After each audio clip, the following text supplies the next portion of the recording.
आज हम कुछ पारिभाषिक शब्द जैसे आविर्भाव, तिरोभाव, आदत, जिगर, हिसाब, इसके बारे में जानकारी प्राप्त करेंगे। सबसे पहले लेते हैं हम आविर्भाव या तिरोभाव की बात। जब इनकी बात करेंगे तो एक साथ ही बात करेंगे, इस जोड़े की बात एक साथ करेंगे, क्योंकि इससे इसकी परिभाषा एकदम से अपने को समझ आ जाती है। आविर्भाव तिरोभाव लिखा तो इस क्रम में है, लेकिन जो प्रक्रिया इसकी होती है वो प्रक्रिया होती है उल्टी, तिरोभाव फिर आविर्भाव। तो पहले समझते हैं तिरोभाव क्या होता है।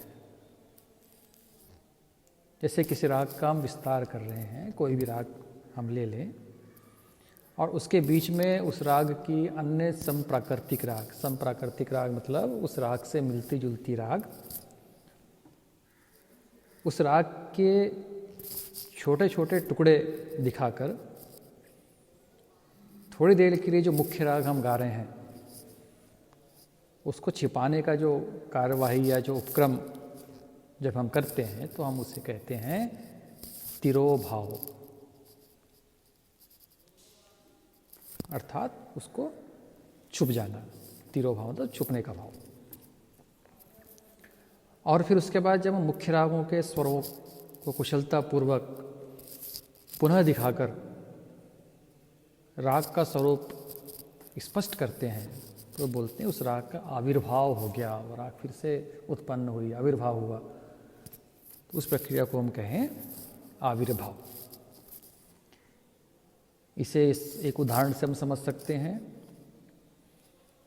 कि जैसे मान लीजिए कोई गायक जो है वो राग बसंत की प्रस्तुति कर रहा है और गाते गाते उसने निषाद या नी पर न्यास मतलब बार बार उस स्वर को दर्शाना, निषाद पर न्यास कर रहा है तो उस राग से क्या होगा, उस न्यास करने से इसमें परज राग जो बसंत राग का सांप्रकृतिक राग है उसकी छाया दिखाई देने लग जाएगी।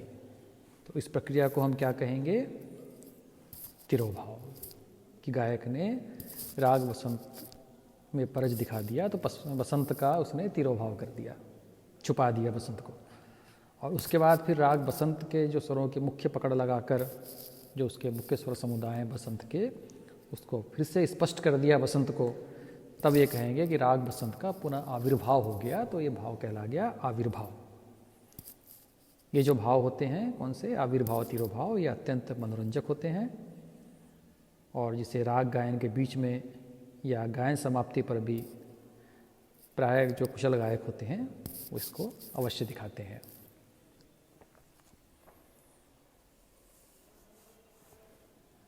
इसके बाद जो अन्य परिभाषा है वो है आदत, जिगर, हिसाब। तो पहले हम लेते हैं आदत।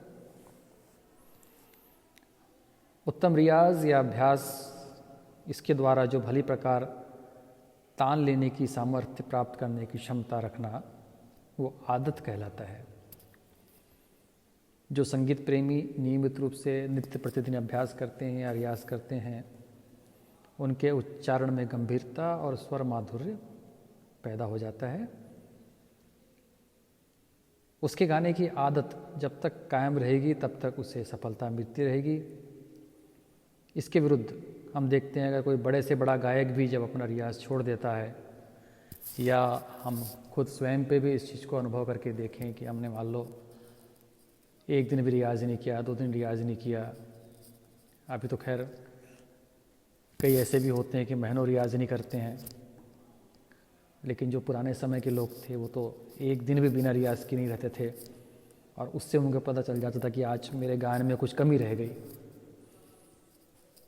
तो बड़े से बड़ा गायक भी जब अपना रियाज छोड़ देता है तो उसके गायन में वह आकर्षण नहीं रहता जो कि रियाज जारी रहने पर संभव हो सकता था। यहाँ पर हम दूसरे शब्दों में कह सकते हैं कि उस संगीतज्ञ की जो आदत है वो छूट गई। दूसरी परिभाषा है जिगर। आयुर्वेद में जो जिगर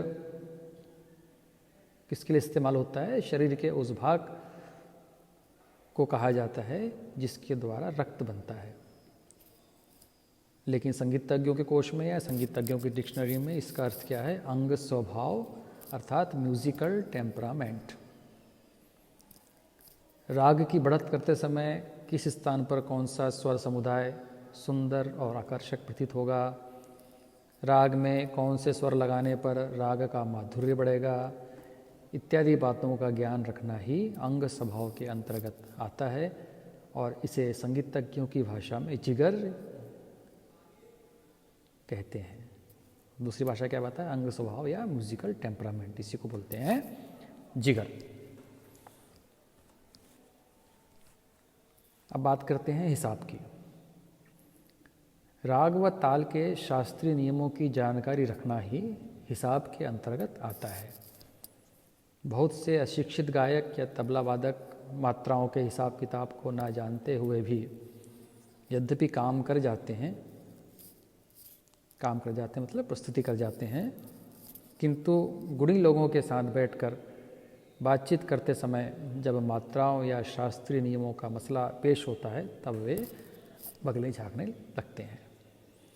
किसी किसी गायक को बड़ी बड़ी ताने लेकर संपर्क मिलना आता है, किंतु वह बेचारा अशिक्षित होने के कारण यह माना जाता है कि वह हिसाब से शून्य है। क्या देखा? इस प्रकार आदत, जिगर और हिसाब, ये जो तीनों विशेषताएं हैं जिस संगीतज्ञ में होगी वही सफल कलाकार माना जाएगा, और इन तीनों में से जो भी गुण उसमें कम होगा वह उतना ही अधूरा समझा जाएगा। तो आज हमने पारिभाषिक शब्द में क्या क्या समझा? एक तो आविर्भाव, तिरोभाव, और दूसरा क्या सीखा?